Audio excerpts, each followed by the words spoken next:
Independencia brasileña. Durante la Revolución Francesa, Napoleón ordenó que los países de Europa cerrasen sus puertos a los navíos ingleses.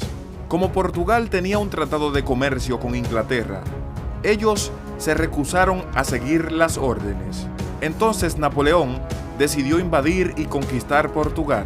La familia real procuró refugio en las tierras brasileñas. Al llegar al Brasil en 1808, la familia real dio el primer paso para la independencia.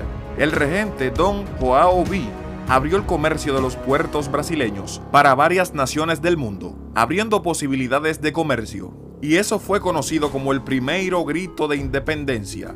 Primer grito de independencia. En esta época, Río de Janeiro todavía era la capital de Brasil, y Don Juan VI inició una reforma en la ciudad maravillosa, que duró hasta 1815.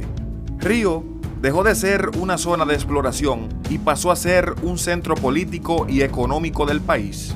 Los políticos portugueses iniciaron una revolución con la intención de mandar al regente Don Juan VI de vuelta para Portugal. Al comienzo de 1821, él se fue y dejó a su hijo Don Pedro I como regente. Toda la revolución creó una crisis financiera en Brasil y Don Pedro I, para salvar la situación del país, tomó medidas a favor del pueblo, que eran contrarios a los intereses de los políticos portugueses. Don Pedro bajó los impuestos y convirtió las fuerzas militares brasileñas en tan importantes como las portuguesas. Consecuentemente, los políticos portugueses intentaron expulsarlo de Brasil, como hicieron con su padre.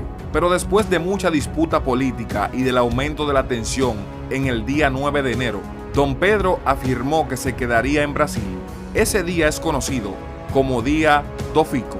Él inició un movimiento pro independencia con la ayuda de los políticos brasileños. Y en el día 7 de septiembre de 1822, Don Pedro, que estaba en un viaje de Sao Paulo, declaró la independencia de Brasil en los márgenes del río Ipiranga.